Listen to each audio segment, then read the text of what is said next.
প্রশাসনের লোকজন হচ্ছে শেখ রেহানা। কেন শেখ রেহানা? শেখ হাসিনা আওয়ামী লীগ সভা লুটপাট করলো, আমরা শেখ হাসিনাকেই বেশি দেখলাম, অথচ লুটের একটা বিরাট অংশ শেখ রেহানার কাছে গেছে। দেখবেন শেখ রেহানার প্রতি এত আলোচনা নাই, কারণ উনি বলটা প্রয়োগ করে নাই।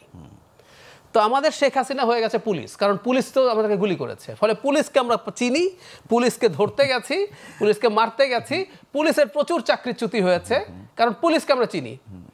অথচ এই শেখ হাসিনাকে টিকিয়ে রাখার জন্য অতি গুরুত্বপূর্ণ রোল এরাও প্লে করেছে, কিন্তু ও যেহেতু আমাকে গুলি করে নাই, ও শেখ রেহানা, টাকা খেয়েছে, কিন্তু ও আসলে এতটা আমরা হ্যাঁ প্রশাসনের কথা বলছি, সচিব থেকে শুরু করে হ্যাঁ প্রশাসনের কথা বলছি, একই রকম রোল প্লে করেছে, একই রকম শেখ হাসিনার মতো লুট করেছে, কিন্তু যেহেতু গুলি করে নাই, পুলিশ তো গুলি করেছিল, সো পুলিশকে আমরা চিনেছি এবং পুলিশের প্রতি ক্ষোভ গেছে, এটা মনে রাখতে হবে।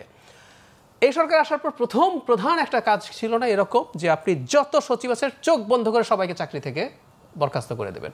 25 বছরের বেশি যদি সরকারি চাকরি হয়, আপনি কোনো কারণ দর্শানো ব্যতি রেখে তার চাকরি থেকে বরখাস্ত করতে পারেন।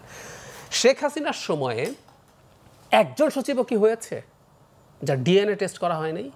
আওয়ামী লীগের ডিএনএ আছে কিনা? একজন সচিব তো অনেক উপরের পদ, ছোটখাটো পদের ক্ষেত্রে। আচ্ছা, তো সচিব হলো সর্বোচ্চ এবং এখানে প্রত্যেকটা এরা গেল না কেন? আমি রিপিটেডলি না এই আলাপ করতাম, পরে আমি একটা স্টোরি শুনলাম, অবাক হয়ে গেলাম যে এদেরকে সরালো বা অ্যাডিশনাল সেক্রেটারি সরালো, আর একটু নিচ থেকে যদি আনতে নেয়, পুরনো লোকজনের মধ্যে একটা বড় অংশ তো যেহেতু 15 সাল তাদের এই 15 বছরের আগে যারা এসছে, একটা অংশ বিএনপি পন্থী আছে, এরকম লোকজন যদি আসে, তার চাইতে কেউ কেউ চিন্তা করলেন আমি আওয়ামী লীগের লোকগুলোকে রাখি, সে আমার কথা শুনবে ভয়ে।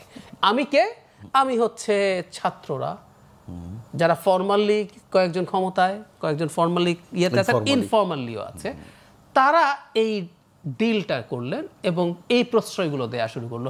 সো যিনি এই প্রশ্রয়গুলো পাচ্ছেন তিনি তো মনে করতেই পারেন আমার তো বিরাট ক্ষমতা আছে।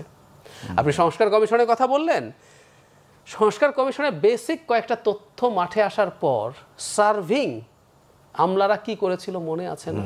দ্য ওয়ে দে রিয়াক্টেড, রিটালিয়েটেড করবেনই, কারণ দেখছে এই সরকার তো আদতে আসলে এগুলো কিছু করছে না। ফ্র্যাঙ্কলি স্পিকিং, এই সংস্কারের আমরা এখন বলে ফেলতেই হবে আওয়ামী লীগের উন্নয়ন শব্দটার মতো হয়ে গেছে। উন্নয়ন দিয়ে আসলে নির্বাচন সহ সুশাসন সবকিছু সরিয়ে রাখা, এখন সংস্কার ব্যাপারটা তাই।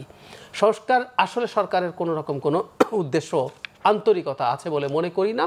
সুতরাং আপনি যেভাবে মনে করছেন সরকার তো এগুলো সংস্কার করার কথা ছিল, কোন খাতে গত 9 মাসে আমরা সংস্কারের কোনো সুফল দেখেছি? না, আমি দেখিনি, না, একেবারেই না, কারণ রিপোর্টও না, তাদের কতগুলো জিনিস তো বেসিক তারা করেই ফেলতে পারতেন, রিপোর্ট লাগতো না, তারা সেগুলো করছেন না। এবং এই পর্যন্ত এই যে জাতীয় ঐক্যমত্য কমিশনের মাধ্যমে যে প্রক্রিয়া চলছে, সেখানে তো গড়ে বলতে গেলে শতাধিক বিষয়ে সব দলই একমত হয়েছে, সেগুলো বাস্তবায়নে বাধা কি?